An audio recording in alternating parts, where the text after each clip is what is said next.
It is 27 degrees centigrade here in the city of Abuja. Good morning to you all, wherever you are. Welcome to Sunrise. It is this lovely Thursday morning.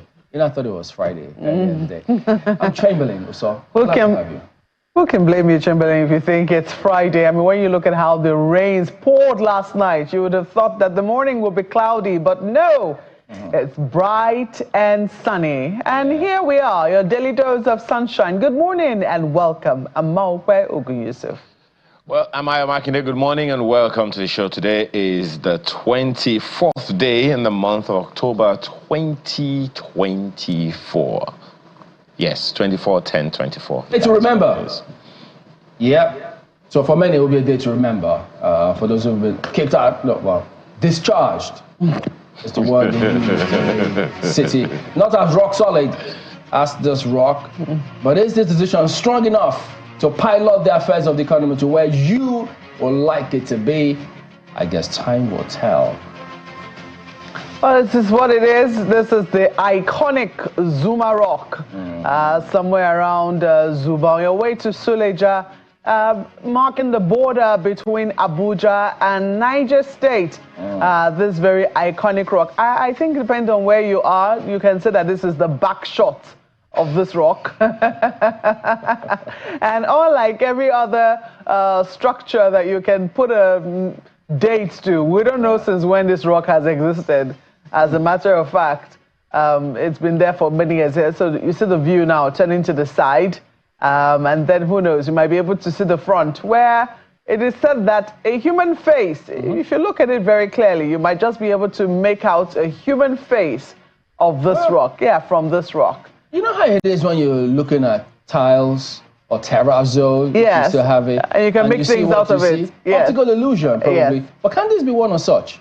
Perhaps. I mean, when you look at it from afar, it doesn't look like there's anything that has been done to it. But over the years, the rock is said to have a face. And well, you have to see that view. But I think when the cameras turn in a certain way, you just might be able to admire the face on this monolith. It's been there for years, donkey years, thousands of years perhaps. But those who have lived around here say, they came to meet it there. Came to question. Yeah. You know, you said they don't get to see any mountain. Did they try that with this? They don't get to go up here to go pray or something? Or hike? So, you know, recently I got very, very close to the rock. Very recently I paid a visit to this rock. And I could see that in some places there were holes. What? And I asked, you know, is it possible to climb this rock? And I was told that, there's some people who live inside it. Huh? Inside this rock? Exactly. That was basically my expression. You know, it has got so many. Oh, yes, now we're looking. Can you see the face on the front of the rock? Now, can you make it out? It might be an optical illusion, but it does look like an upside-down face. So, I was told that there are people who live in certain holes within the rock. I don't know if it's what do they call them? Rockers? I don't know. Je ne sais pas, but I do know that you cannot miss the majesty of this rock when you get close to it. I mean, from afar, you'll wonder, what is that rock over there? It is amazing, a sight to behold. Ayo, have you ever seen the Zuma Rock up close and personal?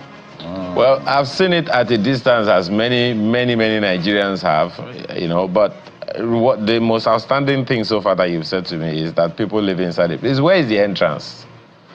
And is there a toll gate that people get in there? Maybe there is a city in there. Are they affected by the petrol price? Those who live inside. So many angles to look at this story, honestly. But, you know, it's one of I keep saying this thing. I go back, Amaokwe and Chamberlain, to the days where we had postcards and when calendars carried these majestic icons all over the country. Events, people, events and places of this country. How do we celebrate them these days? Do we have a way of putting them all out? As you have rightly pointed out earlier, this is a time for the federal and state ministries that celebrate our culture, our traditional things, our monoliths and monuments such as this, to put word out about them, because the world needs to know what we have and celebrate them accordingly. There you go. So they have to be creative about how they market the country in terms of tourism. All right, guys, so let's go ahead and take you through some of the dailies here this morning. I know we're also talking about, of course, what else? The ministerial designations. Have a look.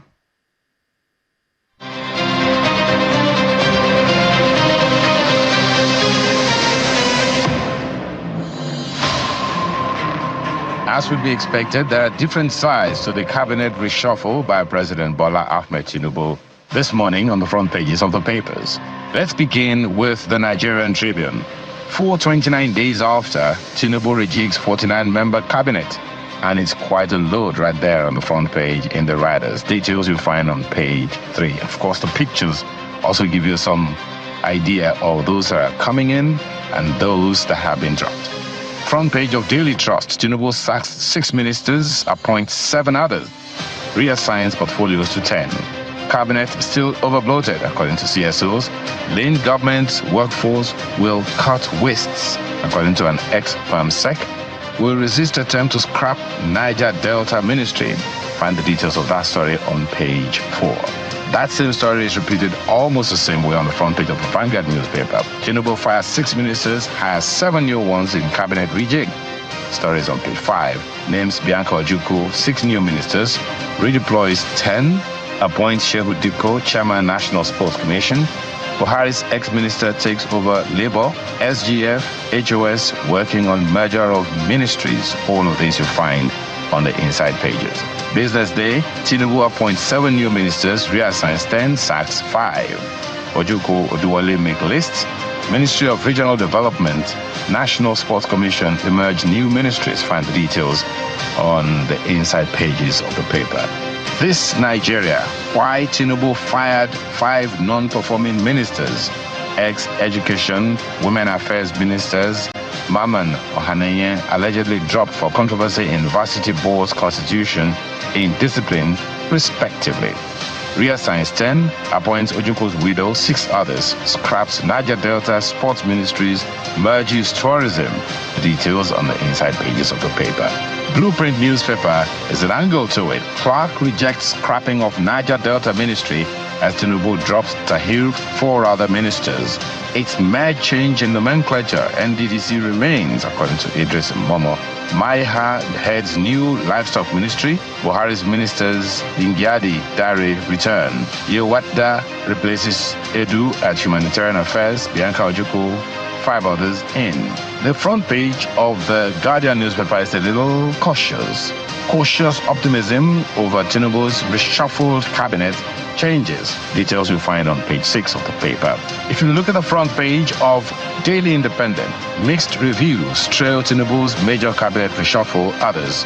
President hires 5 new ministers, names 7 new ones, reassigns 10, abolishes Niger Delta Affairs Sports Development Ministries, wants appointees to set Nigeria on path to irreversible growth. There was no basis for scrapping Niger Delta Ministry, says Clark. Former Minister Dalong opposes scrapping of Sports Ministry. Ubane Shele react over ministry overseeing development commissions. The details on page 29 of the paper today. Daily Times. Tinubu sacks 5 ministers, reassigns 10 to new portfolios, charges newly appointed ministers, reassigned colleagues to see their appointments as call to serve Nigeria. President has no basis to scrap Niger Delta Affairs Ministry, as according to Edwin Clark. Nigerian News Direct has explosive reshuffle. Tinubu appoints 7 new ministers, dismisses Maman Ohanenye, others. FEC scraps Niger Delta Sports Ministries, establishes regional development. No basis for scrapping.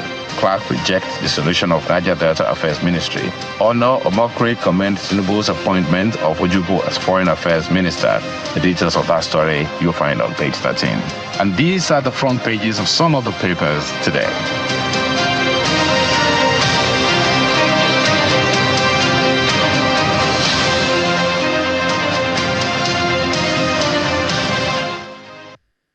Let me draw your attention to what we have on the front page of Daily Independent newspaper this morning, where the FCCPC is blaming green hoarders for rising food inflation in Nigeria.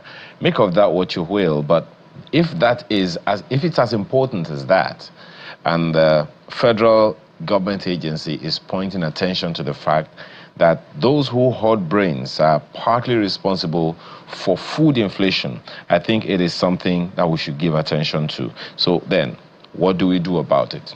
So when they say that grain hoarders are responsible for food inflation, exactly what do you make of it? Saying that the submission of the chairman and CEO of the organization, the executive vice chairman, beg your pardon, and CEO of the organization is one saying that the people who hoard grains, they are responsible for rising food inflation. The question, there are so many questions around that one, but that's just one of the elements. How about the other elements? How about the elements of roads, logistics of moving these products across the country?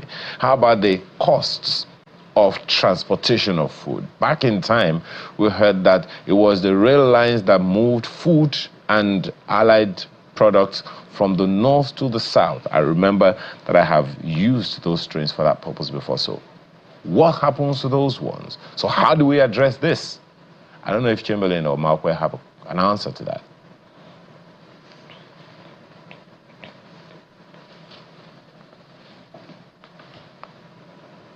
So, yes, indeed, what you've seen on the front pages, expectedly all over the place, the cabinet reshuffle and stuff like that is what we are going to talk about in a moment. Well, let's talk about it now, guys. Don't worry. We'll go to that break much later. We've got Dr. Umar Binder here with us. He's the former CEO, National Office for Technology Acquisition and Promotion. That's NOTA, former coordinator, National Social Investment Program, NSIP, and former SSG2, Adamawa State Government. Man with many caps. Good morning. Thank you for coming on today. Morning. Every time I come here, I get reminded of the former, which is good, I think. Okay, at least currently you're here with us. That's best. Yes. Currently sitting here with us. Yeah. So we've looked forward to, well, some activity in terms of reshuffling, but already some say this is minor, maybe not as expected, but it's happened all the same. So if you may have seen, look at those slides now, those who are out and those who are in as the ministers. 5 of them are out, and then 7 new ministers have been appointed into the cabinet. Okay, we can't see that yet, but did you give us your immediate reaction when you saw this group of ministers who are out and then the ones who came in? Did that capture what you perhaps previously expected to happen? Well, thank you very much. You know, as they say, soldier come, soldier go, but the barracks remains. So I think when the president came in, he came in with very, very solid vigor and energy. He floated his renewed hope agenda, specifying clearly that he wants to tackle with food security, you know, insecurity in science, and so on and so forth. And I think after this 1 year and some few months, he must have reviewed his progress, but he's seeing Nigerians are saying, oh, the food is very expensive, meaning that one of the elements of his renewed hope agenda is limping. And then he sees insecurity here and there is another one, is limping, and so on and so forth. So certainly to renew even his own hope, and then so that it can be able to renew the hope of the hopeless in our country. Renew his own hope? Yes, his hope, yes. Because otherwise, if you are hopeful that you are going to change a country, and then it is not going according to your agenda, you have to review yourself, you renew yourself, and I think these changes are in line with that. So possibly a lot of Nigerians are excited on what is going to come, especially the new ministers, to me, are good. Dr. Jimuke is an excellent lady, very, very hardworking when she was handling the ease of doing business. And now I think this is one of the most square pegs in the most square hole. I hope the hole is deep enough to hold if it's still shallow, it's going to drop. So, and then the gentleman from my heart that has been appointed as minister of the new Ministry of Livestock is actually a livestock person. He has cows, he does breeding, he's producing his feed, he's selling milk, and so on and so forth. And he has a very, very close relationship, or he's a Fulani man. Therefore, he can understand some of the agenda behind the creation of the ministry. Again, another round peg in a round hole. So this is, to me, I see it as a review of the energy of the administration, and I hope that they can get up and go to actually answer to the clarion call of the president and make him happy. But there are that some people were looking to see some key impact. For instance, notwithstanding all that's been done and possibly his expectations, what is the power sector agenda of this government? Many people don't seem to grasp it. And then the performance of the Minister of Power. And we say, is that power with expectations or what? Well, I think that is a very big challenge in our country. If you don't have power, I cannot see how you can actually review your performance when it comes to creating jobs, when it comes to creating wealth and raising your head high with what you do. Certainly the minister is a young man. He came to a new environment as a political appointee, as far as I am concerned. He's trying everything to be as digital as he can. But is it working? Well, it certainly is not working, because we're getting power outage all over the place. Every Nigerian is complaining about it. I don't think he's also sleeping comfortably. So if he's saved now, I think he should reject himself and be able to, again, work very hard to make Mr. President very happy. Can we fully say that this rejig was based on performance? If ministers like that are still in place? Well, as I said before, the performance, one of the tiniest process of performance assessment was when they were signing all these ministers will sign an agreement with the president. Ministers will take that agreement, sign with the permanent secretaries. Permanent secretary will take that agreement, sign with directors. Directors will take that agreement and sign with his own, the parastatals, and so on and so forth. So maybe the wave of changes might actually ripple down to all these levels. We don't know. But certainly, starting with the very top, you may say that, yes, it has a bit of performance, because I don't think anybody will kick out a good performing element of your puzzle. I don't think so. But maybe there are politics in it. Maybe there are some disagreements here and there. But this is an ecosystem. There's not one point that actually will define this is why. There are some people who will complain on some of the ministers that have been said. They believe that they are working very, for example, like the Minister of Education. A lot of people are thinking that it's working well, but it's not just the education now. You have to handle ASU very well. A Minister of Labor, if the labor, everybody is working, you have to handle the unions. So elements like that may actually come and join you. Look at Minister of Sport, a young man who is very aggressive and he was running up and down, but if you go to Olympics, and in Nigeria doesn't perform, people will complain. So that may drain your whole effort and showcase that you are not. So the minister has been changed, and now a new chairman of the commission has been appointed. Fantastic young man. I think I was director of sports. He was there, very aggressive when it comes to, at least I know, on football. I'm sure his years and years of experience of management will come, and maybe we can see the difference in these new appointments. It's interesting that the Ministry of Sports was scrapped altogether and now put under the National Sports Commission. So that's what's going to be handling our sports from henceforth. Do you think that will make a difference? Well, you see, Nigerians, you remember, when we talk even about structure, people talk of restructuring Nigeria. Let us go back to the regions. Something tells you that some people don't even know the regions. They have never experienced the regions. They don't know how many regions. But they say, no, let us leave our regions because we're sentimental in terms of tribal and religion and sections and so on and so forth. The same thing with this commission. The commission was the structure that actually, the system when we won gold medals, when we won all this football and the long jump and so on and so forth. So something tells people, let's go back to this, maybe we'll stand a chance. But I can tell you, there's too much water has passed under the bridge. You have to be real. You have to be, having a ministry has its own advantages. But if you have now a parastatal, which is a commission, has its own advantages and disadvantages, but it all boils down to leadership. If the leadership is good, he will partner well, he will work very hard, he will measure, monitor, evaluate, and measure, and chances are that he can be able to perform much, much better than when it was a ministry. I noticed that Chamberlain, when he was talking about it, he said minor changes to the cabinet. Do you think these changes were minor? I think these were minor, to be quite honest with you. You expected something more radical? Of course, because you see, let me tell you, there are 3 heavy-duty problems for this country. Poverty is one of them, and poverty is very, very high. Some of the policies that we have taken right from the beginning, like, you know, kicking the subsidy out and the Naira and so on and so forth, affected common people. Unfortunately, 70 to 80% of our population is in this common bracket. So anything that affects them affects the whole of Nigeria, you know. So this has to very, very drastically be dealt with, because you must have immediate term things. What do you do now to see that it is changing?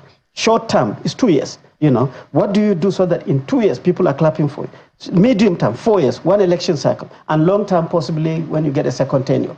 I think this should have. So this renewal, you know, we had the rumor that humanitarian ministry was going to be scrapped and so on. But now they have 2 ministers, and the ministry has survived. These 2 people have very serious assignments. In addition, you have other poverty creation things like flooding when it comes. Even if you are happy with your car and your animals, flooding will just come and take it, including your house. You will then drop, you and your family. So, what would you advise is, pardon me, for Dr. Nantawi? He is in that humanitarian affairs ministry now. Yes.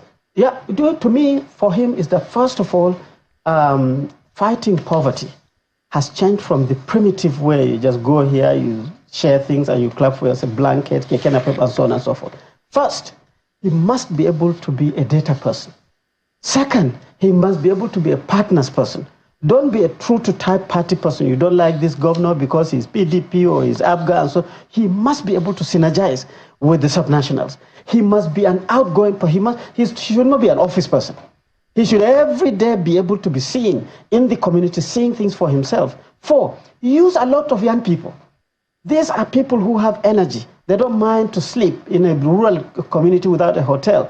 But if you use people who are high flyers, carrying their computers and so on, they will tell you that they want a 5-star hotel, even if they are going to Kauranamoda, you know, and then they will go and sit somewhere and then give you the information. So these are the things. And then he has to cascade the poverty things. He has 8 parastatals. You have the disability group. You have the refugees group.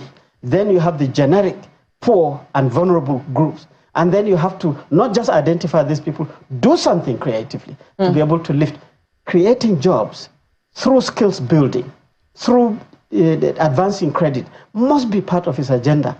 Data has to be very, very crispy in his hands, because people will expect him to be fair too. Don't be seen as somebody from Plateau State, a northerner, and then people will abuse you. Don't be seen as a Christian, and then then people abuse you. You have to very quickly utilize evidence to make sure that you are moving very well. Measure yourself, evaluate yourself, and change where there is the need. Communicate with people, tell them what you are doing, showcase what you are doing. Use the media effectively to make sure that they can go to that village where there is no school structure. They are studying under a tree, but the children are being fed under school feeding program, that kind of thing.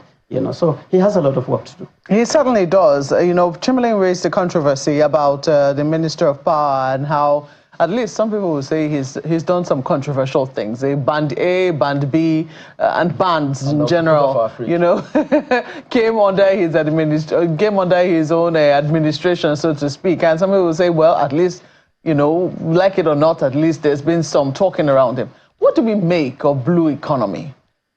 Well, you see, anybody who wants to ginger the flexibility and the diversification of the economy, right, has to take all these economies. And blue economy probably has something to do with all the coastal, the water, the other new ideas that people. So the Minister of Blue Economy has to be an active person who is very flexible. But I can tell you the solution to all these economies is synergy. If you think you're going to create your niche, what I observe with new ministers is that when you come, you go back to policy. Have you heard anything about blue economy since the minister was appointed? Well, I think at least we see the blue sky, so the bluing is happening. Well, that's astronomy, not the economy. But the blue economy was supposed to do with maritime, etc. It was hailed as a new oil. And when that ministry was created, for those who have advocated for that particular economy in the maritime sector, they said this is the new oil. If we know what we're doing, we thought that we were going to see at least talks around the policy, talks around the ideas. It's been total silence. The issue is when you do what we call as the blue chip or the flash drive or the Internet of Things or the machine learning boys, in systems. Every time they speak, they'll be comparing Nigeria and the United States. They compare Nigeria to European countries, which is a total fallacy. Nigeria is Nigeria. America is America. Don't say in America, this happened, therefore it is not going to work here. Here you have to work 150 times for you to get that 1 inch of progress compared to, I used to work abroad. It's very easy. Everybody is responsible. They follow the laws. When you say you put something here, you'll come and meet here. Here, people don't follow the law. We are very, I'm sorry to say in bracket, irresponsible. We're indisciplined. So for your professionalism to actually ooze out, based on the experiences you've had anywhere, you have to calm down. And therefore, this blue economy is a very sexy word to showcase that, we're modern, we're also with the world. But coming down to the ground to make sure that it's working is totally a different ballgame. So what would you expect from the president next and when, in terms of the quality of the cabinet? Well, I think, Mr. President, first of all, I want to congratulate him for showcasing that this rumor of changing here, no matter what has happened, he's changed. So whether people are pleased and looking forward to things, fine. But I think Mr. President has 3 core areas, as far as I always say. Poverty, Mr. President, is very, very high. And this poverty is multi-sectoral. Anybody who is telling you, multi-sectoral poverty, 130, poverty, there's no poverty that is one sectoral. 2, Mr. President, you have to energize community security system to be eliminated. The kind of insecurity we have now is your brother hunting you using elements of insecurity. So it is all community. All these boys that are kidnapping and killing people, they know them in the community. Enhance your effort, Mr. President. Utilize the traditional structures very, very well to be able to sanitize. And 3rd, Mr. President, corruption also has reached a very, very high level. From even my own security man wants to corrupt me, and every time I leave the house, I feel very unhappy because he tells me things to tell me that, look, things are not to give me more, thinking that I'm making more. I was SSG. People don't believe that I have not stolen money.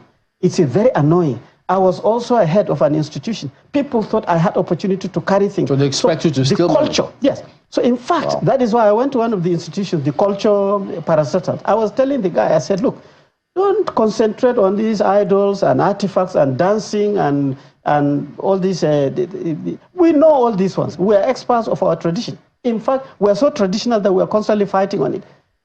Culture is changing our culture from the bad cultures to the good cultures. How can you work as the DG of that culture to ensure that people don't break through the traffic lights? How can you change people's culture so that they do not steal things? That is very difficult. But that is part of your mandate in the Ministry of Culture. I thought that was orientation. Yeah, but that is culture. When you are doing something for a long time, it becomes natural and you think it is. I stand there at the traffic light. People were just passing. And at the end of the day, thieves came and smashed my window and snatched my phone. Only because I was... So somebody told me, Oga, at night they don't stop at traffic. Why should we be like that in this country? Why? So that culture of even people advising you to break the law, it's not just orientation, but he must work very closely with the information and the orientation people. Many rivers to cross, I tell you. Well, Dr. Binder, always a pleasure to have you on. I know you're a tight schedule. We appreciate your coming on this morning all the same. Thank you very much. It's always a pleasure. All right, we'll be back in a moment. Don't go away.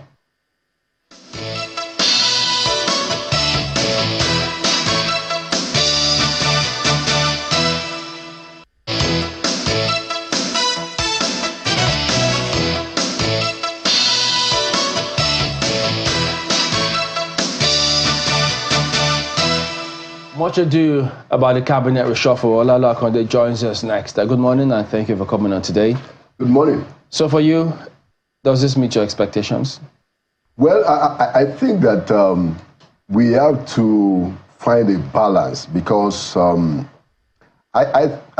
know, for instance, that there was quite a lot of pressure on the president, competing pressures. There are those who argued and said, look, 1 year is not enough for these guys to understand what they are doing and to do stuff. Very strong, some of his very closest allies actually pushed that, And then, of course, there is the public expectation that, look, this thing is not happening as we expected. And then there's a third explanation, in my view, that essentially the president is satisfied with the core areas of government. Look at the economy. He wants what is happening to happen. So I wasn't expecting any kind of significant change there. What are you going to try to change? So we've removed subsidy. We have changed the forest market, into just one. Most people say that's what got us in this quandary that we're in. So that's the point. The president believes that we have to stay the course economically. So my point is that, so if you look at it, the public expectation is different from what the president intends and wants to do. For me, it's neither here nor there.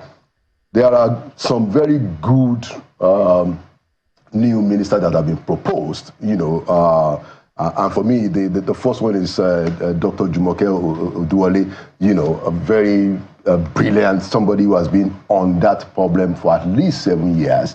So now she gets the opportunity to actually take it on and implement many of the ideas that she has come up with. So that's a very good. I even think that's the best appointment in all of this, and that's the economic team. So I think the president has tried to put a little bit more invigoration in the economic team by bringing Jumoke as a minister. And then if you look at the profile of the new livestock minister designate. Not only is he somebody that is very technocratic, he's also somebody that is hands-on in livestock business. So there's a lot of expectation. I'm talking of Idima here.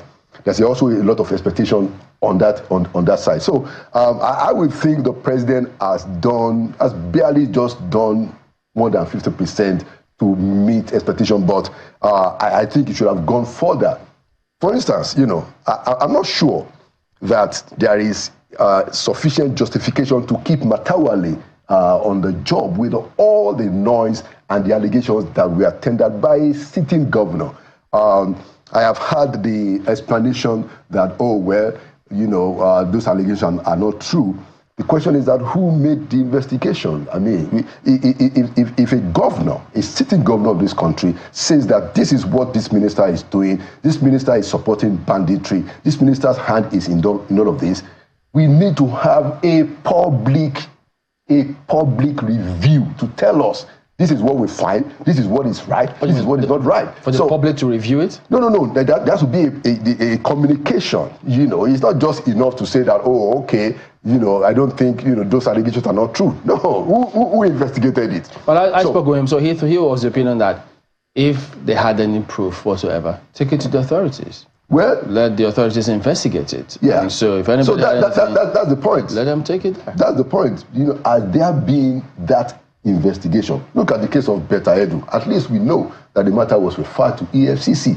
Now we don't know the outcome, but at least we know it was referred to EFCC, and the woman was suspended.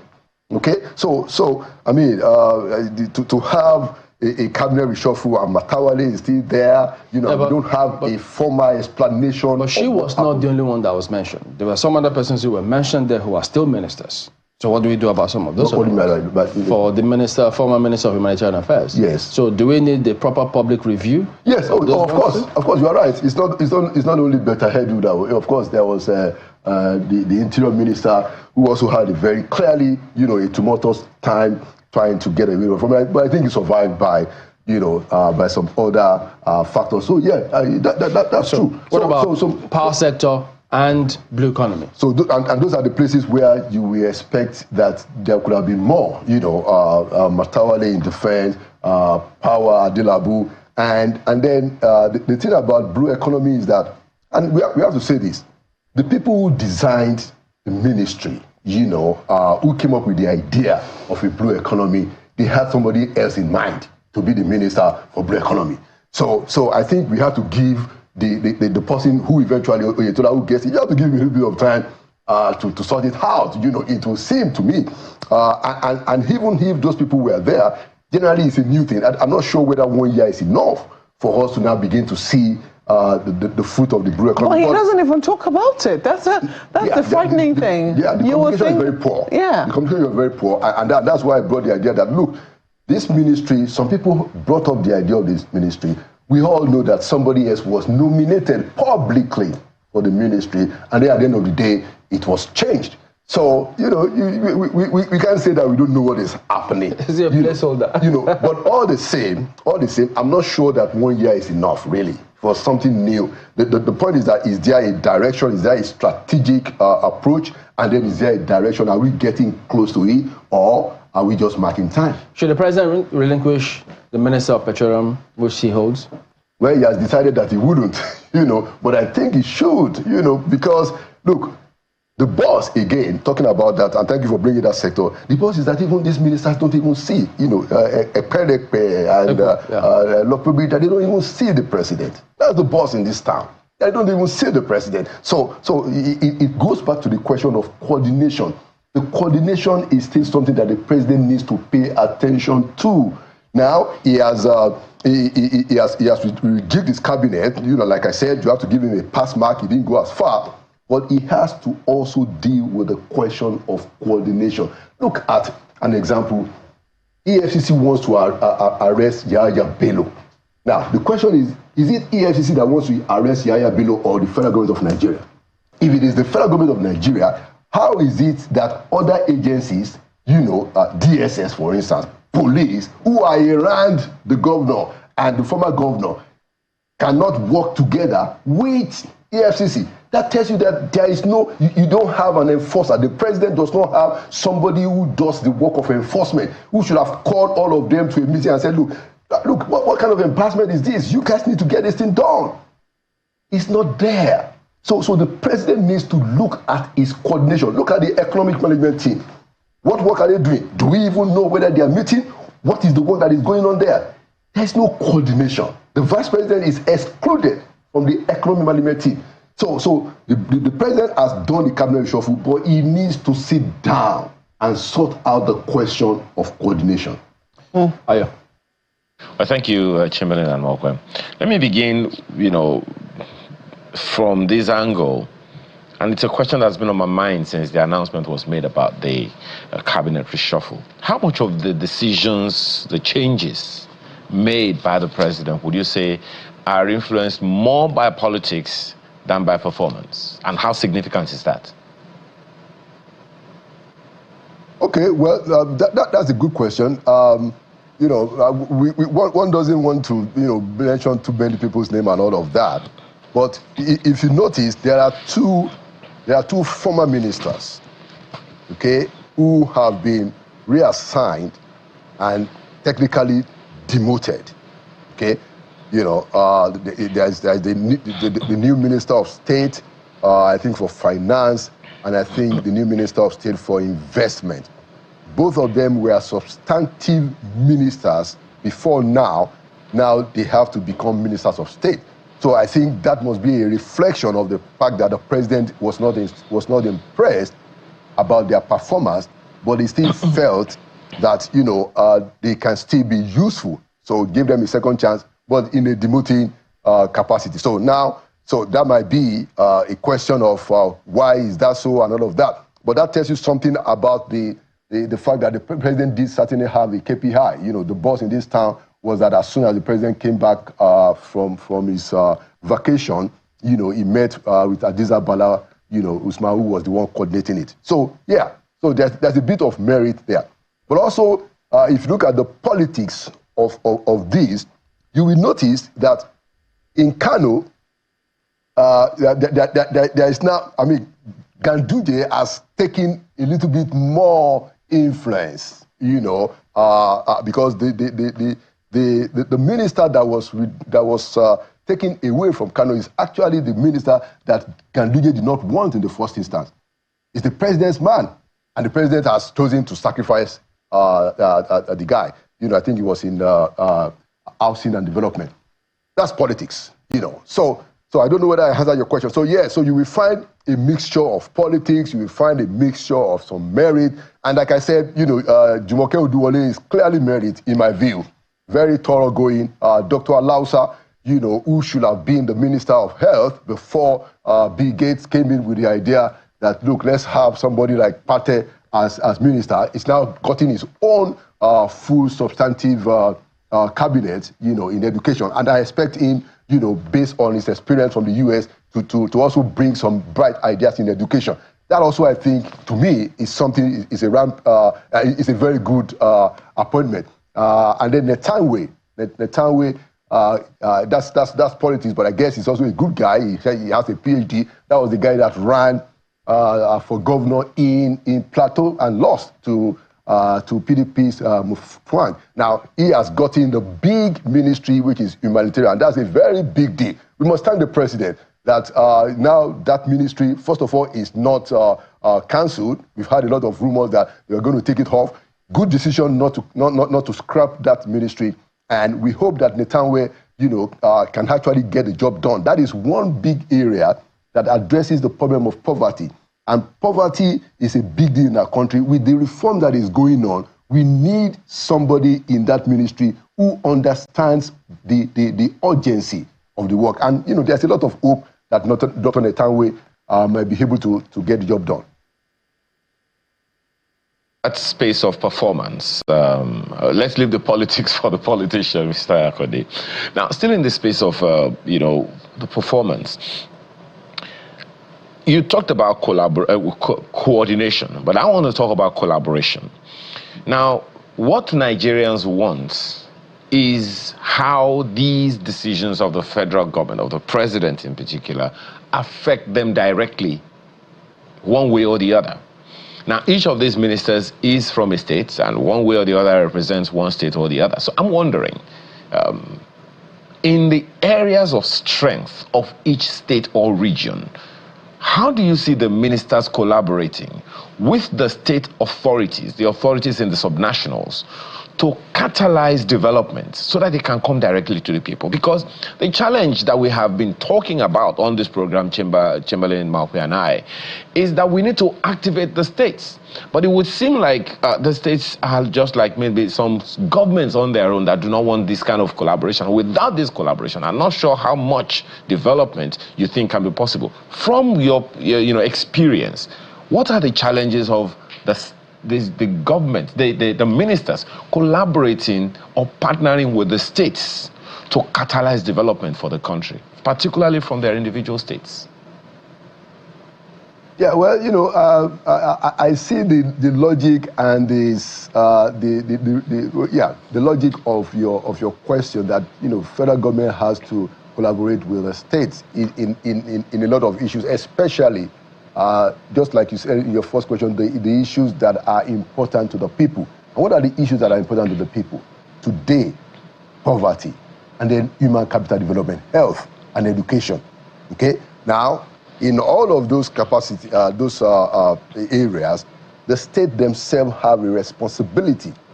So these are not exclusive list matters. The issues that touch the life of the people, they are not exclusive list. They are issues that the states themselves have a responsibility to deliver on. So now the federal government now comes in to also see how it can support the state, and that is where the need for the collaboration that you have spoken of, is necessary. Now there are instances where it won't be a problem. I imagine that if it's an APC governor, it should be easier to have collaboration with the federal government that is also an APC controlled. But there will also be instances where the minister is actually considered a political opponent, by the governor of the state. That is going to happen in Plateau, where you are Netanwe, versus Mufwang in the election, and now Mufwang is governor, Netanwe is minister. So, hey, you can figure out how that collaboration will work, or in Kano, where you have NNPP, and then, of course, Ganduje is the big man, is APC, So yes, you're always going to have those political issues. But to your point, yes, it's important, especially in the area of education and health. And then, this issue of poverty alleviation, at least, on those 3 areas, we want to see more collaboration with the state. For instance, there's an idea that was considered, in the Buhari administration, but it wasn't really done. This UBEC fund, for instance, many of the states say that they don't have the counterpart funding for it. What can the Minister for Education, the new Minister for Education, what idea can you put on the table to get these funds to the states so that all these dilapidated structures in the school, the fact that there are no teachers in primary schools, there is no motivation, they are not well paid and all of that, there is money sitting down in the coffers of UBEC, running to billions, close to 50 billion right now, that states cannot access. Can we find a way to say that, look, let's give them this money on a loan, give them moratorium, so that they can get the help in the schools.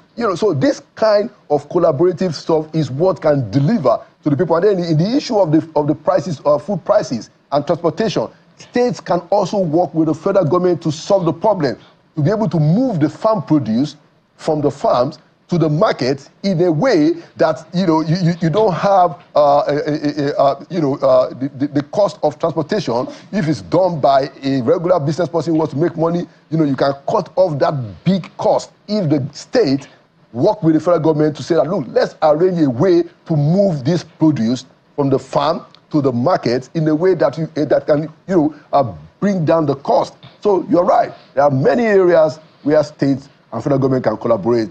And we'll be depending and hoping that both states, that both levels of government, we do these things. Well, to be honest, Mr. Konde, I don't even see how we can have any measure of development at all without the federal government and the states collaborating, even in the exclusive list. In the exclusive list, there is no land called the federal government of Nigeria.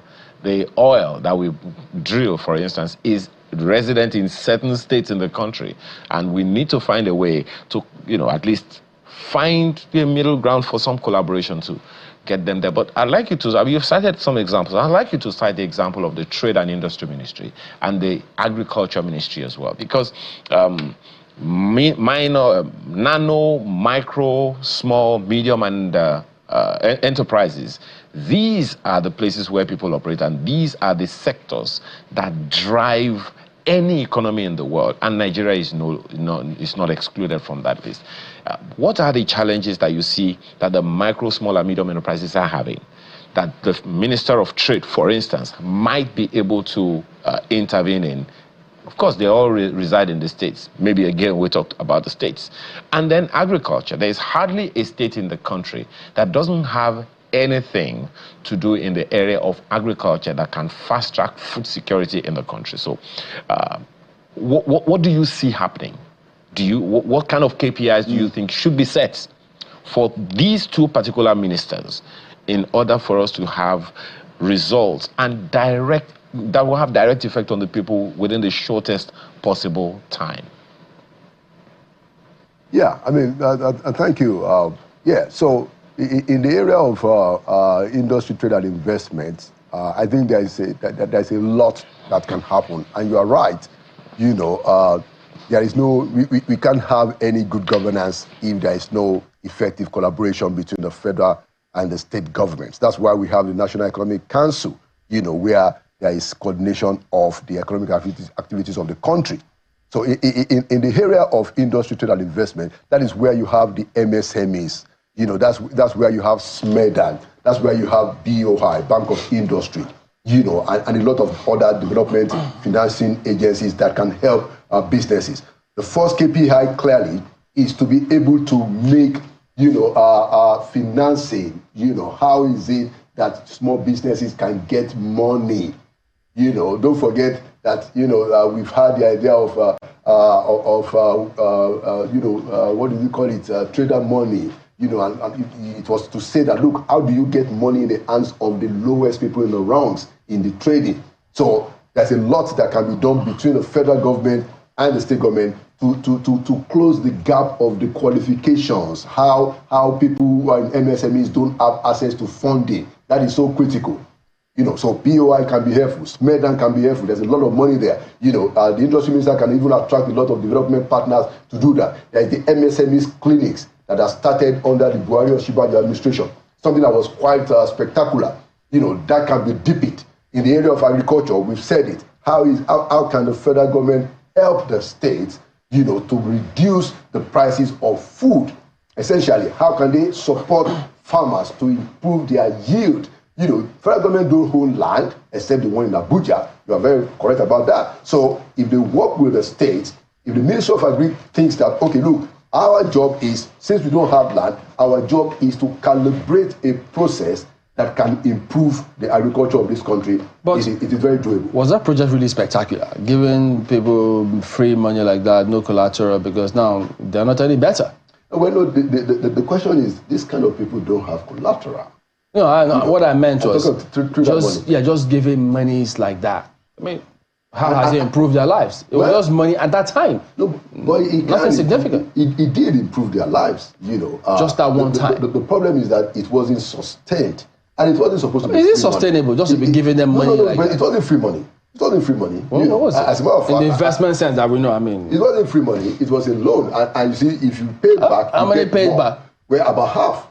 As at the time that I last checked, years ago, about half. Don't forget that this thing was essentially terminated around 2019, 2020 because, they took away this, the investment from the vice president of Israel work. Okay. But they did, I can tell you a lot of testimonies. The question is to sustain it over time. And the people that paid back, they got more money. Yeah, but did we have any structure upon which we could have built on? There was none. Well, just give to the market and give people money. No, there were structures. Don't forget that. Any data to build up, to plan. There is a whole data center in POI. A whole data center. And right now, as I'm talking to you, those data are still there. I mean, running into millions of petty traders in this country. A lot of data was acquired, and a lot of the payment, remember, was done electronically. It wasn't cash. I'm just a little curious. Right now we know that the rejigging within the cabinet is even bigger than the number of ministers who were shown the door.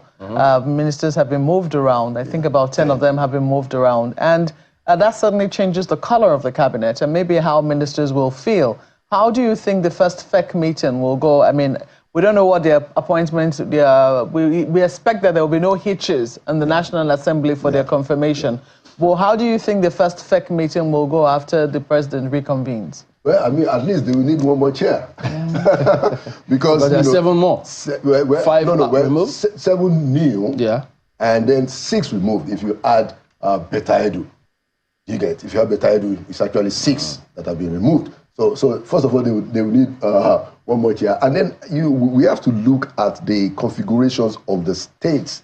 I mean, some states are definitely having like 4 or 5 as we speak. It has happened before, and it's within the president's prerogative. And at times when you just want to get the job done, you may have to care less as long as every other state gets one. So it's going to be a slightly bigger cabinet. What I think is going to be funny is the ministers who have been substantive ministers who are now ministers of state, because they cannot make a memo in the council except the minister. Should they just resign? Yeah. Well, don't let's put them on the spot. A quick word, because this is something we haven't said. The president also has a new spokesperson, Mr. Sunday Dare. How do you think he'll fit in on the president's new assignment that he's been given? Which one is he going to do now? Is he going to be the official spokesperson? No. I think it is stated in the statement that he's going to be working from the Ministry of Information and Orientation. So, Sunday Dare has a lot to offer, clearly. So who's the designated spokesperson? Mr. Bayo Ononuga right now is the designated spokesperson. All right, Ministry of Niger Delta Affairs is now Ministry of Regional Development. So we've got Niger Delta Development, NDDC, Southeast Development Commission, Northeast Development Commission, Northwest Development. What is North Central? Troublesome. Well, thank you for coming this morning. Thank you for having me. We'll see what happens with all of this. That is Business Morning coming up right now.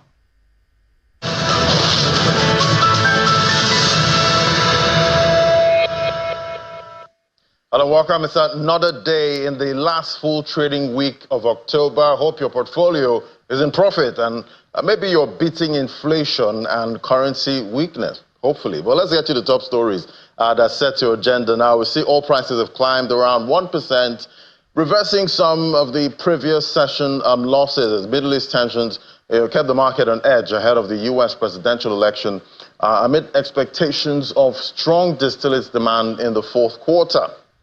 So there you have it.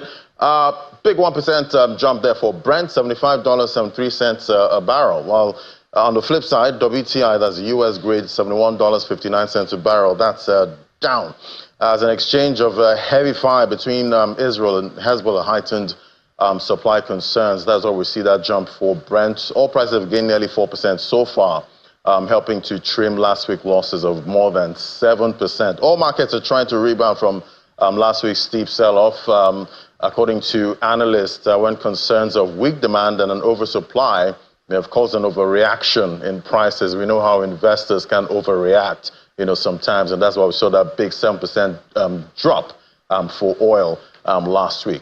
Let's get a check on the FX market. Now we see the NAFEX rates that dropped by about 7 naira, 0.47% drop, 1,643 naira to the dollar. That was the previous close. Fast forward, 1,651 naira. So we're still keeping and maintaining the 1,600 to 1,660 range at this time. NAFEM 1,654 naira to the dollar. Marginal drop 0.07%. So it's still weakness right there for the FX market. Let's get some data out from the National Bureau of Statistics. We see the transport fare report for September. Then we see the bus journeys there. That's interstate, 7,175 naira, up 0.22%. That's on a month-to-month basis. For air travel, the average ticket was 124. That's single routes, 124,000 naira, up 0.80% compared to the previous month. So we're still seeing up and up.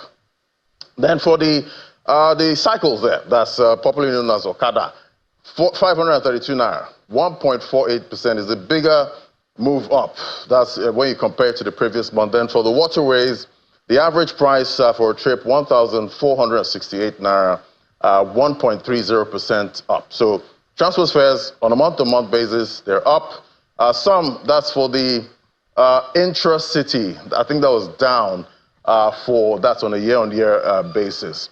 All right, let's look at some other matters now. The federal government seeks to drive private capital into the country as part of the objective for participation at the ongoing IMF World Bank annual meetings. To achieve this, the Minister of Finance and Coordinating Minister of the Economy, Mr. Wale Edu, and the Central Bank Governor, Yemi Cardoso, have been with potential investors on the sidelines of the meetings. Ini Jombekwe has this report. Taking advantage of the gathering of global decision makers from both the public and private sectors at the IMF World Bank annual meetings, Nigeria's economic managers from the monetary and fiscal authorities have invited potential investors to win their confidence through the ongoing reforms as well as possible opportunities available to them. Their conviction is in their effort to lift activities in the real sector, management of the country's foreign exchange market, and the value of the naira. We find that something else that is important from this whole adjustment lies in the fact that now Nigerians would be more inclined to produce locally because it's a lot cheaper for them to do so rather than depend on imported goods. So that's a good thing. Then, of course, with respect to the harmonization of the rates, bear in mind that for those who are used to sending money to Nigeria, they no longer have the chore of having to find other unorthodox methods of sending their money home. The team believes that the issues of debt accretion and servicing, as well as budget implementation, have been well managed. Debt servicing costing nearly 100% of revenues, budget deficit of 6.5%. We got it down so far in the first half of this year, the debt service to around 60% or so of revenues, which is still eye-wateringly high, but we're coping with it, and by prioritization, of course. Is there a level of gross reserves that you're aiming to achieve where you'd be happier? Showing keen interest in information shared, potential investors asked for more clarity in areas of interest, which span from subsidy removal and the gains of it. It's October 2 that we had a situation where the major subsidies costing 5% of GDP, petrol subsidy and the related foreign exchange subsidy, were effectively removed through a move to market pricing of petroleum. What that has meant is that it is really from then that you can look at accruing what exactly are the gains from removal. You can't have the gains from something that disappears from one place but rears its ugly head in another place. As well as the management of financial instruments. Differentials between OMO and T-bills. Really, the yields from OMO reflect target levels, and we are issuing more in actual fact to ensure that the transmission mechanism works as we expect it to. The divergence on the T-bills, quite frankly, is a response to the markets, and over a period of time, those should adjust as we expect them to. Another forum ends, however, whether the investors have been won over to push funds to Nigeria's economy will be noted in the coming days. Ini John Mekwa, Channels Television News. And more data from the National Bureau of Statistics. See, Nigeria residential energy demand side data shows, which includes charcoal, firewood, LPG, electricity from the national grid, all of that demand.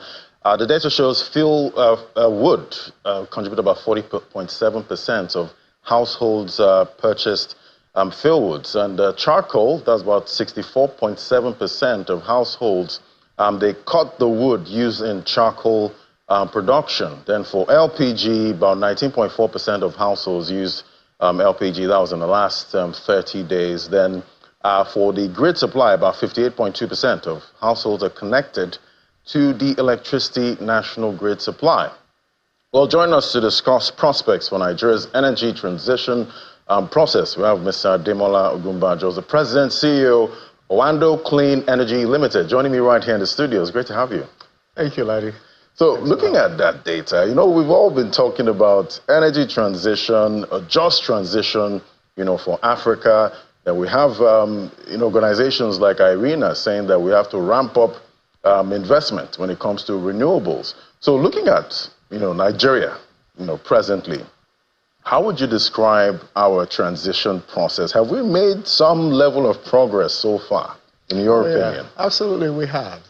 As a matter of fact, we happen to be the first African country to release a comprehensive plan, which is the Energy Transition Plan that was released about 3 years ago. And what we have done with that plan is to show the world that we're serious about energy transition, we're committed to it, but we know how we're going to transition. We're curating our own transition ourselves. Yes, there's a global agenda. That's, there's been attempts here and there to try to stamp a template of transition on the African continent. But by releasing that plan, Nigeria showed leadership, not only in commitment, but also in thinking through the process of the transition. Yes, a lot of people will say, the energy transition is a little too heavy on gas. But then again, that's what we need as a transition fuel to provide the base load that's required to pull the trigger on industrialization, manufacturing, digital economy, and the industrial age that we're just now experiencing. All right. That said, however, we're clear as to what we want to do with transportation. That plan commits to electrifying public transportation in Nigeria by 2060. All of it. All right. That plan also has as an objective, I think it's the number 2 objective actually, the localization of the manufacturing of solar panels, because we have a huge agenda on the solar side that's been largely driven today by the REA, doing a great job there. And they also deploy other technologies beyond solar, but we all know that the 2 most advanced renewable energy sources today happen to be solar and wind. That said, however, we're also looking at the localization of EVs, both EV and solar modules, by 2025. And a whole lot of work is ongoing in that regard. The Energy Transition Office is leading the charge there. The NCCC is contributing significantly on the policy side to ensure that there's clarity as to how we're going to transition. Now, when you speak to just transition basically, in my opinion, means that we must not transition Africa into poverty. Therefore, we have got to retain the value that the energy transition process will generate on the African continent. And the best way to do that is to build local capacity, not only for technical expertise, but for industrial as well. So the localization of EV assembly in Nigeria is one of such. The localization of solar module assembly is one of such. And then producing hydrogen, biofuels, biogas, and other elements that feed into the energy transition to provide the kind of energy that we require, so that we see that number, the stats that you read out, about over 40% of Nigerians still burning wood. Right. So that we can see that kind of stats go down. And I say that, to point to the fact that it's a double whammy in that regard. When we burn wood for cooking, we release carbon emissions into the environment. It hurts the environment, but it hurts us in return. But what it also means that what that does is, to get the wood, we cut down trees, which means we're deforesting, which then means that nature's capacity to absorb the carbon that is being released is also being impaired. So that affects our health at the end of the day. You then see a whole lot of the impact of climate change and deforestation. We already see, but a lot of us can't, connect the dots. Right? So you see a number of people, communities being displaced, not because of conflict, but because of climate change. Because their vegetation has receded, so they keep migrating down south.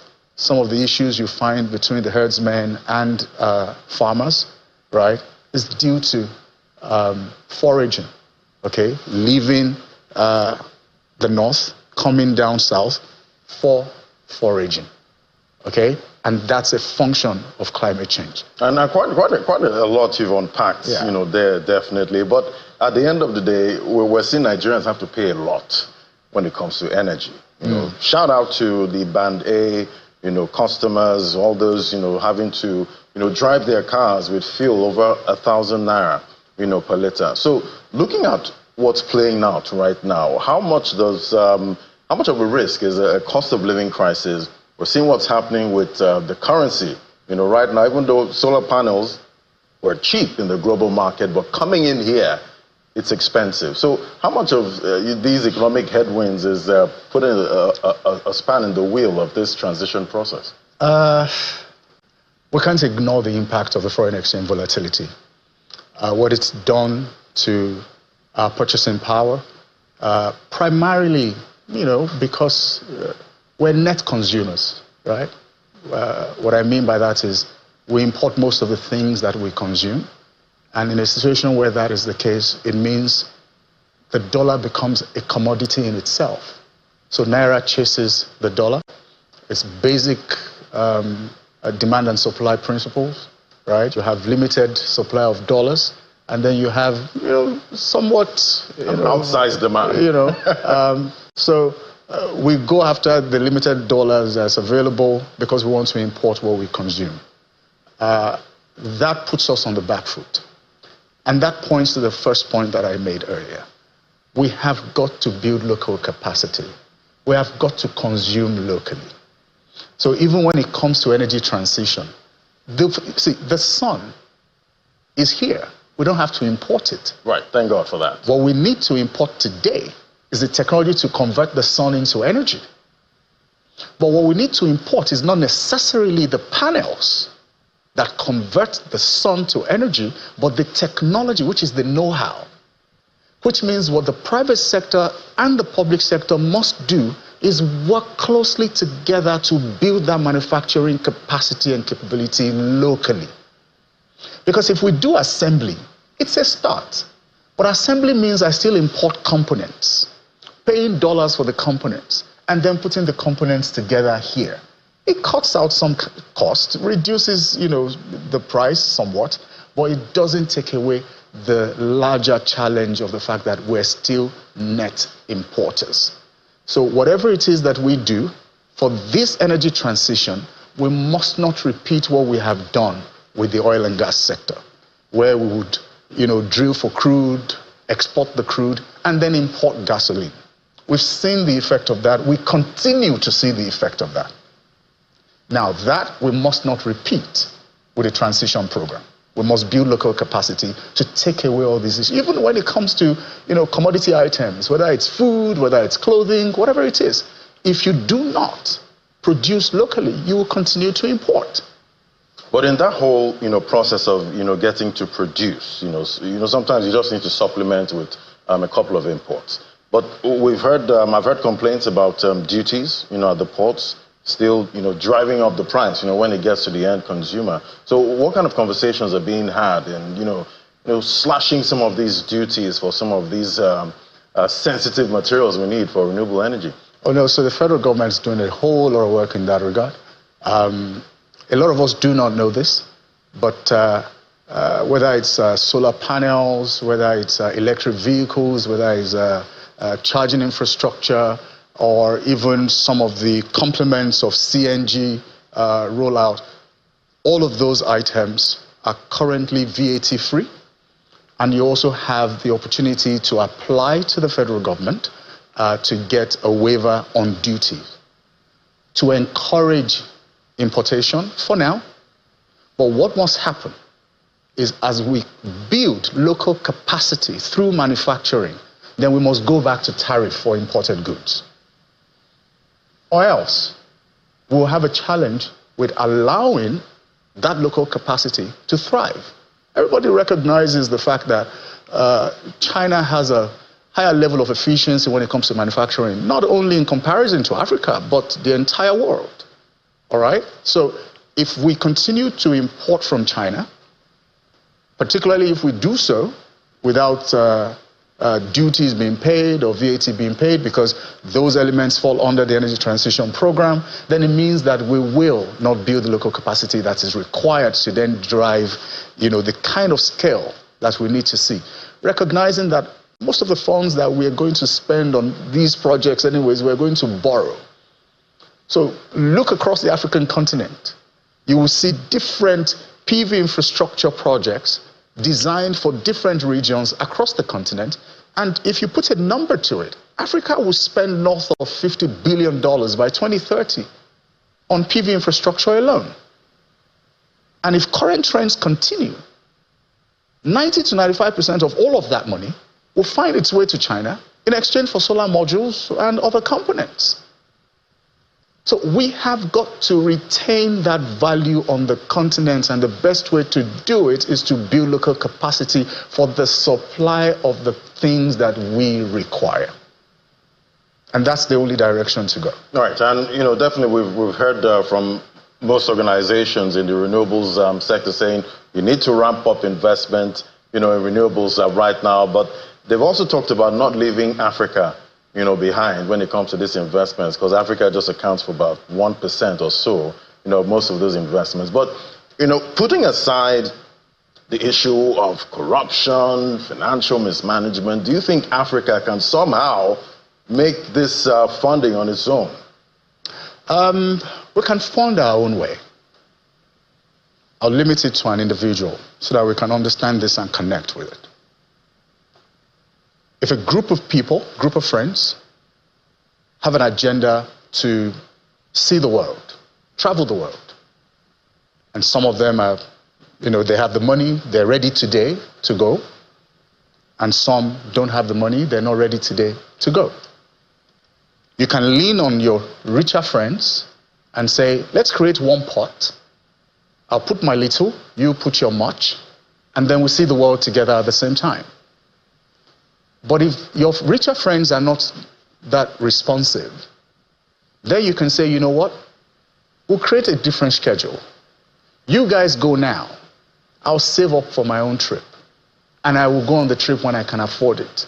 That's what I mean by Africa can actually pay our own way. We just need to ensure that we curate our own timelines, we design our own transition mix, and we invest gradually. However, it means that my richer friends have no right to then put pressure on me on the timeline. So the world can do net zero by 2030, 2040, 2050, however you can afford. But maybe I will do net zero by the turn of the century, because that's what I can afford. If you want me to achieve it, by the way, by 2050, then perhaps you should bring investment. So yes, we can pay our own way. We just need to ensure that we have a plan. It's a coordinated plan. The AU needs to sit at the center of this, that's the African Union, play the same role that the EU is playing, and then we follow through. We set our own standards, we curate our own energy mix, and then we do our own schedule.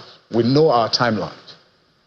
However, again, I reiterate, if we are to do it on the same timeline as the rest of the world, then the rest of the world, who have polluted the environment much more than Africa can ever do, must be ready to then fund the Africa journey.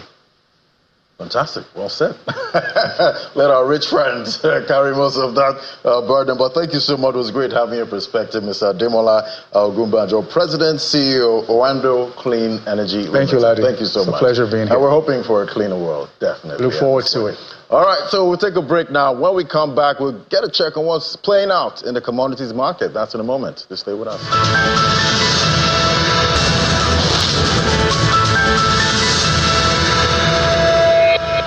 Welcome back. Well, let's get a quick check on what's playing out in the commodity market. Now, we have Halima Adedinro as an analyst, the senior analyst with Financial Derivatives Company. Great to have you, Halima. So we're seeing some movement there in the oil market. We're seeing Brent up about 1% earlier. What's driving sentiment now? Okay, thank you for having me, Laddie.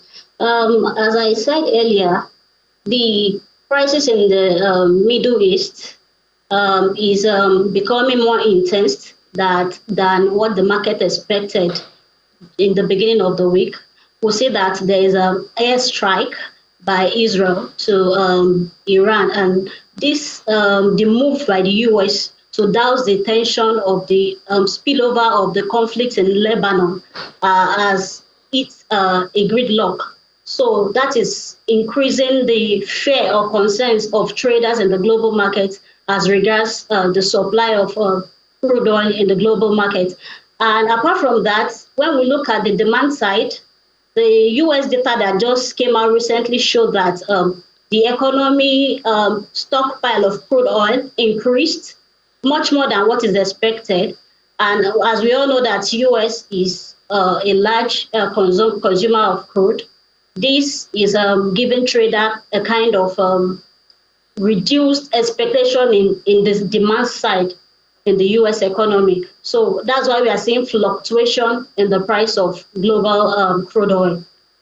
But from all that's playing out in this oil market, it almost seems that it's tending towards weakness. That's for prices. Even though we see some, rises here and there, there's always that big drop, like what we saw last week, about 7%. In the long run, into this, or in the short term, into this fourth quarter, do you see oil maybe sub 50 at some point? No, I'm not seeing it going as low as that. But what would tell us the actual direction of the price in the near to medium term will be determined by the pressure or the significance of the intensity of the crisis. So if the U.S. is able to meddle and make at least a peace or reduce the intensity of the crisis, we are likely to see a reduced price, because that means to some extent in the future the supply is ascertained in the Middle East, which is one of the largest producer of crude oil in the global market. Right, and we've seen the IMF, revise Nigeria's growth for 2024. How much of that is a risk for the currency? We're seeing the FX market, there was weakness again for the close in the official window, but there was some kind of appreciation for the parallel market. Okay, so for the Forex, let's take that first. If you look at the official market, we'll see that it's almost flat, but we can call it like a depreciation.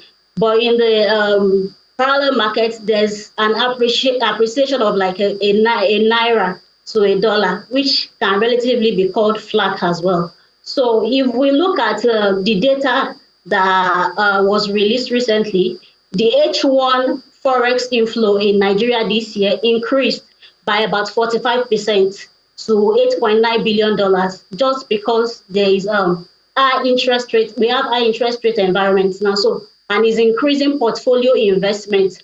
So that's why we have that surge in the trade surplus. However, that might not be maintained if in the next few months we are seeing a decline in the interest rate. So that on the supply side of the Forex might be affected. So if we look at the revision of the IMF, this is the third one this year. In April, it was 3.3. And in July, the growth was revised downward to 3.1. And now it is being revised downward to 2.9%. So, and there are so many factors that are put into consideration to give this downward revision. One is the insecurity, and another thing is the flood that just recently happened.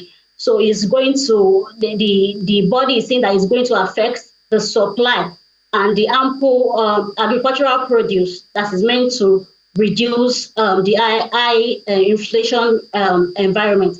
And not only that, we are seeing some kind of douse optimism when it comes to oil production. Though Nigeria is planning to increase oil production to 2 million barrels per day from under 1.4 million barrels per day that we currently have. So all this, if this is achieved, we could see an increase in the inflow of dollar, which could make the IMF upgrade the target of the country. All right, thank you so much, Halima. We'll keep tracking to see how it all plays out. Halima Adedinro, Senior Analyst, Financial Derivatives Company. Thank you so much. All right, so right here, we're going to be joining a live coverage now, the Katsina State Roundtable discussion with development partners. That's happening at the Niger Plateau Hall, Transcorp Hilton Hotel, Abuja. That's happening on DSTV. But all of this else is still live on all other platforms. I'll hand things over now to the Sunrise Daily team.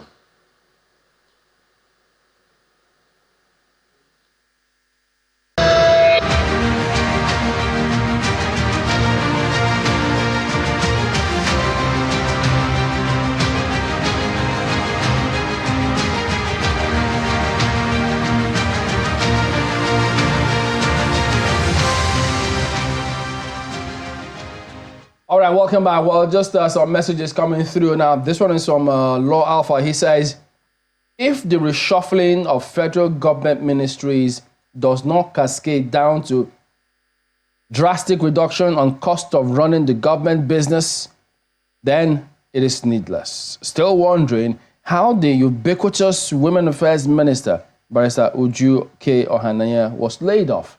Strange, he says. Yeah, because some people actually did enjoy her movement within the Ministry of Women Affairs. She certainly wasn't afraid to be controversial. Yeah, she was controversial because she had that clash with the Senate House of Reps committee. Remember that open clash? So maybe that might have added to moves to also ensure that she doesn't return. And besides the ministry, she also spoke about the ministry spending money, organizing conferences rather than addressing the real stuff. So who knows? Maybe they'll keep spending the money now. Yeah, she was very controversial. She wasn't afraid to tell the United Nations, "We're going to sue you." You know, she wasn't afraid to disrupt events that had what they call that now, logos of the Ministry of Women Affairs, saying, "Look, we did not sanction this. We're not a part of this. You people are impersonating."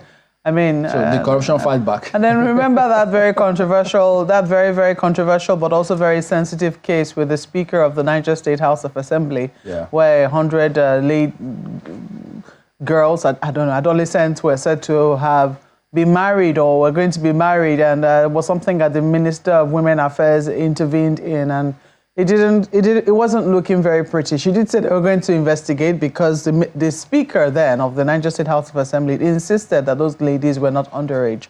But we didn't hear much of it much later. But these are all the things, these are all the controversies that the Minister of Women Affairs was not afraid to wade into. At least she did not hide in a shell somewhere. She certainly was, visible. But we also see this one now from Harrison Okunt. This is a tweet from him saying, "TCN, it's been 4 days since we last had light in the whole of Jos, Plateau State. Wow. This torture is too much to bear any longer. What's the update of your fault tracing? Keep us informed, please." I think that's where a lot of government agencies fail, keeping people informed, keeping people updated. Why is it so difficult for you to, or you think that when you tell them once, then they should wait till whenever?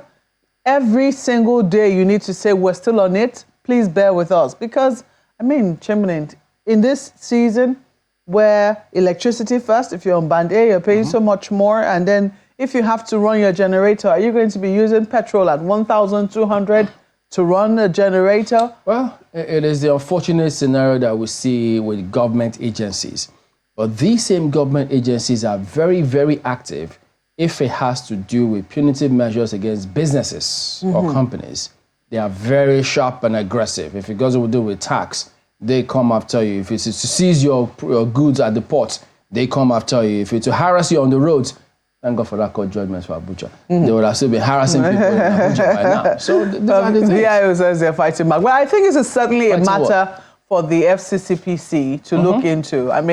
There must be some consumer protection for electricity consumers. While the NERC should be doing its work as regulator, when this sort of complaints, and I will also tell Harrison Okunt, if you can hear us, we're taking your tweet, but I would also suggest that you tag the NERC and also the FCCPC, that's the Federal, Consumer Protection Agencies. The NERC is the regulator of that particular sector, to also weigh in on this and say, why are you not communicating with your customers? Yeah, so speak up whenever you can, whatever it is. You're supposed to pay. You're paying for this, so you should get the service, not just pay and not get the service.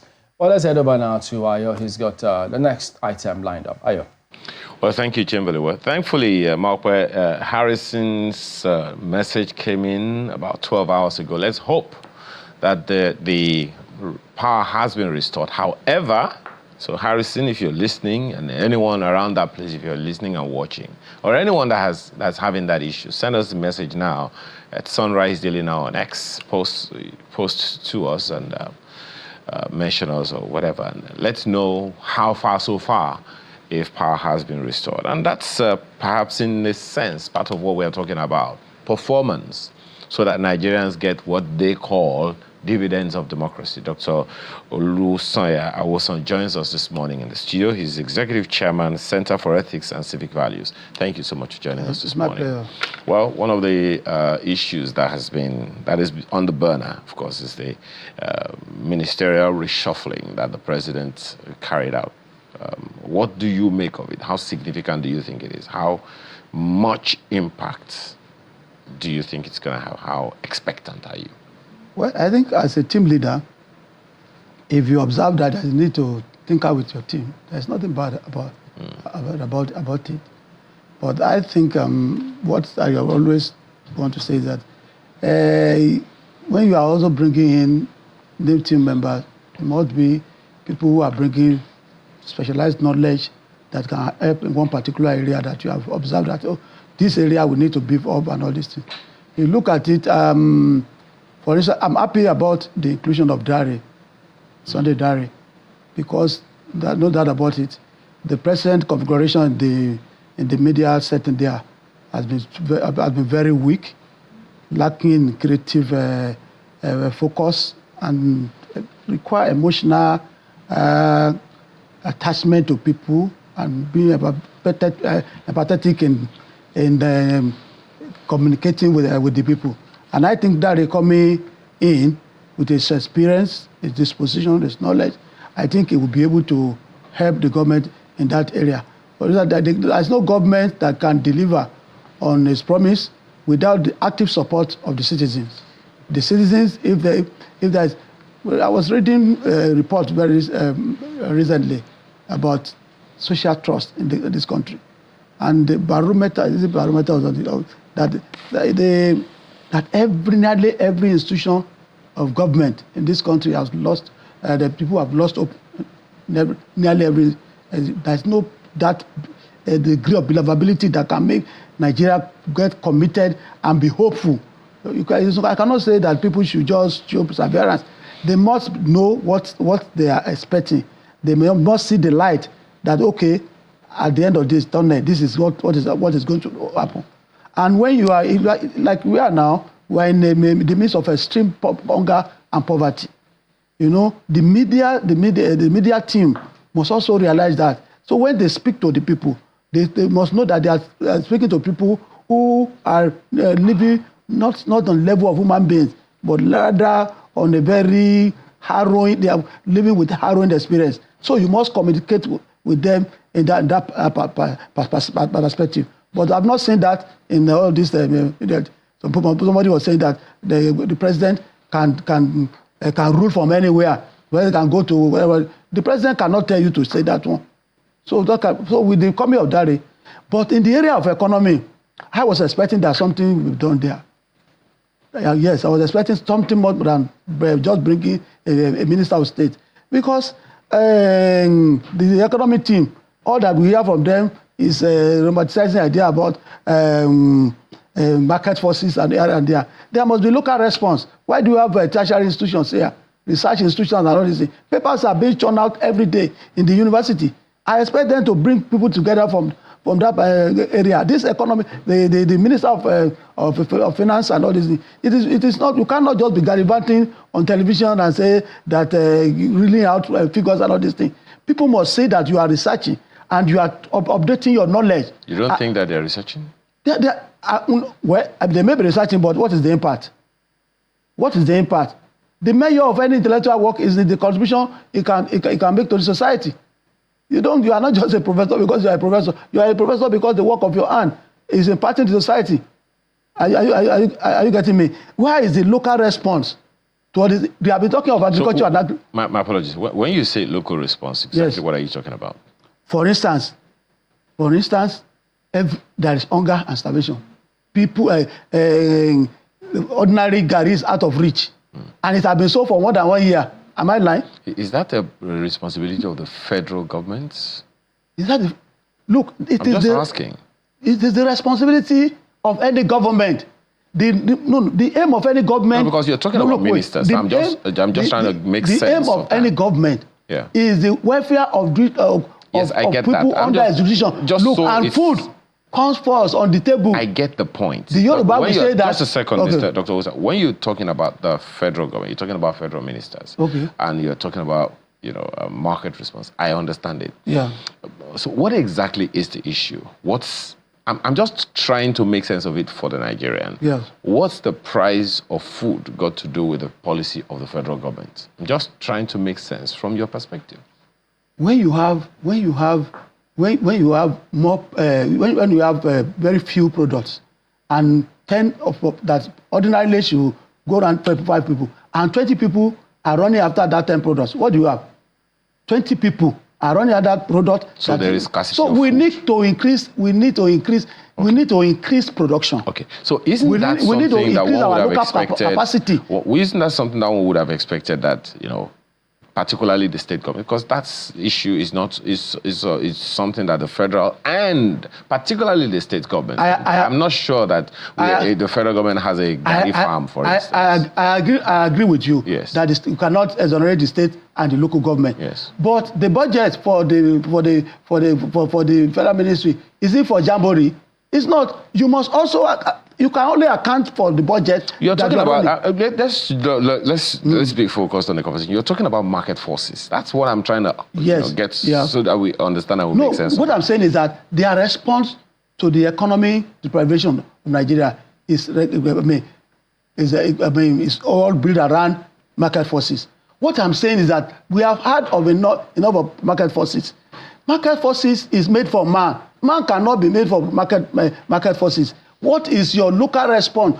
For instance, in the food inflation, what is your response? Look, if for 1 year, there is a plan, a deliberate plan, a sustained effort to increase just maybe yam, production of yam, it will be done. The land is already there. Are you getting me? The land is there. The manpower is already there. What the weather, the God has provided it. So what else? Isn't that a role for state governments? It's not only for state government because you have a. You were just a second, Dr. Wilson. So you talked about food production. Yeah. You talked about the farm. Yes. You talked about agriculture. The federal government. I am not sure that the federal government can have land for agriculture without the state governments. The policy and support. Just a second. Okay. Then it is the federal government that guarantees any financial resources that will come from outside of Nigeria to the states. Yeah. It's always the federal government that guarantees that, for instance, the special agro-industrial processing zones, $538 million for 7 states plus the FCT. It is the federal government that is the guarantor of that resource. That's but it's money for the states. So isn't that supposed to be something that the states would directly, just a second, directly take charge of? I get the point of the policy, but let's also, so that there is balance, we're not just finger pointing. No, we are not. Yes, I agree with you that it's not just finger pointing. I also totally agree with you that the state government cannot be exonerated from all this problem. But what I am talking particularly, you were talking about cabinet reshuffle, and I said I was expecting that something be done in the area of the Ministry of Finance, other than just posting Minister of State. For instance, maybe I'm wrong. I don't say anything why a more creative and more equipped person should not come in as the Minister of Finance. Okay, so what is wrong with what the Minister of Finance has done so far? I have what not do you seen think needs to be done? I've not seen what he has done, what the ministry has done so far. Okay. Maybe you know. If you tell me now, I will now absorb it. I have not seen what particularly they have done so far, other than romanticizing the idea of market forces. So what do you think? What do you think they should do that will make that is difference? That is why they are put there. There is no that look. There is no the purpose of mental capability is for you to. The purpose of being there and you lead is for you to, if you get to a lasting limit, you borrow ideas from people. You bring them together. What kind of ideas are you suggesting? For instance, I know that if you go to Department of Economics in most of the university, people must have research on that one. It is not my duty to go and look for it. Are you aware? Do you know whether or not they are using any of these papers you're talking about? If they are using it, we have not seen it. We have not seen the impact. Are you getting me? Do you have any paper in mind? Do you have any particular paper in mind that you want to cite? Look, I don't have any particular paper I want to cite, but I don't need to bring in names of people. I have so interacted. I have one leg in the academics and one leg outside. I do interact with these people. I do ask questions. You get the point? They too should interact with them and ask questions. Ideas will come. Look, once upon a time, there were no drugs manufactured in a fine way, traditional. What do we have now? For as far back as 1980, there was one Professor Lamikara in Ife who used to chunk out a lot of drugs and all these things. Look, all these things, our universities, there are good universities in Nigeria, you know, very good universities, and they are capable academics in this country. They go out and they shine. And you think they cannot shine in this country too? What I'm saying is that the Ministry of Finance, they should do more. We are tired, particularly I am tired of all this idea of market forces and all these things, of raising tax and all this. They should bring out, look, you can, the Yoruba people will say, you must search. You must search. That's why you are there. You are not there to just and when people are dying of hunger and starvation. Okay. Now, one of the questions that I asked Mr. Akonde earlier is that the federal government stands in a position more of policy and coordination than of actually being hands-on. Yeah. For instance, the Ministry of Humanitarian Affairs, everyone believes is a very big deal, and I agree. 129 million Nigerians living below poverty line. Yeah. It is not something any government will sleep easy over. Now, but then how do you get, for instance, that kind of ministry working without collaborating with the states? Without that collaboration, it will still look like the minister is, or whoever is in charge is not doing anything. So do you think it is possible to just single out one, I'm just talking, just asking questions, single out one minister without other departments and agencies under that minister and without the states where the effect of their work will show? I've said that I agree with you. But you see, the head is important. If the head goes bad, the whole part of the body will surely go bad. What we are saying is this. We have seen that a lot, the private sector people are also complaining of certain policies and all these things that is not assisting them to deliver. Is that state government? That is not state government. I am saying that we should expect more. I expect more from this ministry. Okay. And then if you were to set a KPI for these ministers, what would be your KPIs for? Mention one ministry, and what would be your KPIs for that minister? For that minister? No, you mention one ministry. You know what I say. What I want to say is this: I'm not here to apportion my background, but generally, you know, you have a copy of my magazine. I have this idea that I'm saying here. I've said, look, the ministry should go about beyond this orthodox idea of market forces. We should come up with an idea. Once upon a time, they said you cannot plant at a particular period of time. Now they are planting. It is research. You get the point. Money is there. There is budget for the ministry. What are they using the budget for? So I think we need them to sharpen their policy. Okay. We need them to sharpen their policy in that ministry. One other issue that is similar, I mean, all ministers and government appointees always come through one political platform or the other, one way or the other. Yeah. You know, so it leads to the question of the issues that you have heard going on in the PDP. What do you make of it? Do you see an end in sight? It's been on for quite a significant length of time, even well before the general elections of last year. Well, I see an end to it. I see an end to it, and I will anchor my hope on the governor of Bauchi State. I have worked with him when I work under President Jonathan together, and he's a man. He's a very liberal person. He's very objective, and with the activities of the governors forum under his leadership, I think the PDP will get out of this problem. But suffice to say that you see, because why should they not get out of it? All I've seen, that's from both sides, whether the Wike side or Atiku side, I've seen Atiku started the pull down of PDP. He ran away and he came back. Are you getting me? To a man who has been vice president of a country, to whom much is given, much is expected. At that time he left with a view to emasculate PDP. He should know that. I have contested the election as a young boy. I have lost. I didn't have to leave. You get the point now. And for you, who was going to be a governor, and somebody pick you to be vice president, and God Almighty allowed that. He overlooked all other brilliant, very intelligent. You know Nigeria now. Meant that Nigeria had a lot of human resources, and you became vice president under that party.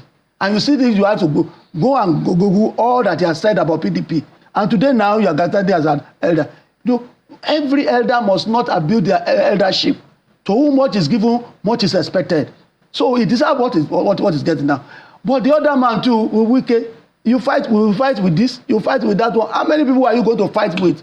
It is not good for even his own head. It's right to be annoyed. You get the point now? But you must show comportment. As a federal minister, you say you want to go and cause confusion in about 5 states. Is that why you are elected? In any other crime, it will go. It will not only go, it will be charged to court. For what? For wanting to cause confusion. Wanting or saying?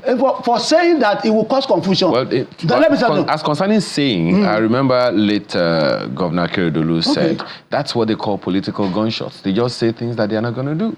You are saying things that you are not going to do. If some other people who are loyal to you, miscreants who are loyal to you, take it up and say, he has said it will cause confusion. Let's cause confusion. You can't predict what will happen. What we are saying is that, look, we are in a position of leadership. It is not only infrastructure you build this one, build this road. You are a role model. Young people are looking at you. They say, this is a minister. They are looking at you. They want to pattern in their life after what you say, what you do. So you cannot because you have quarrel with your brother. You cannot pull down the whole house now because you and your brother you are fighting. You now set fire on the family house. Okay. So now the point you make about hope that the governor of Bauchi State would make a difference in his capacity as a leader in the party. What are the things you expect him to do, and what are the things that other people, particularly the feuding parties, should also do? The feuding parties should know that all have sinned. All have sinned. They should first of all forgive themselves individually. If I'm involved now, you forgive yourself, I forgive myself. Then I now forgive you. Now you now forgive me. Because look, the whole essence of democracy is that John Locke said men and men come together in civil society to seek right to life, liberty, and property. You get the point now? Okay, with this advance life more abundant for the people, you are fighting your state, you are fighting, you should be tired of fighting. Okay. When Nigerians are dying, you are fighting instead of looking for ways. As far as you're concerned, let's work for peace. Let's work for peace. Okay. Thank you so much for your time this morning. Truly appreciate it. Dr. Olusonya Awosan is Executive Chairman, Center for Ethics and Civic Values. Thank you so much again for your time. My pleasure. Chamberlain, Akwe. Yes, indeed. What an interesting time that we're all in. I guess we'll look and see what happens moving forward. How will all of this impact you and I, we the common man?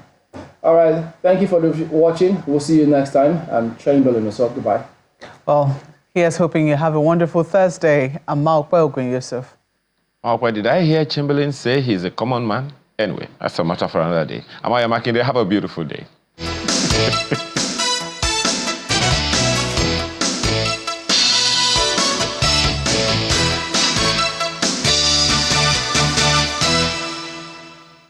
I'm Sergeant Alvin O'Wife with Supreme Morgan.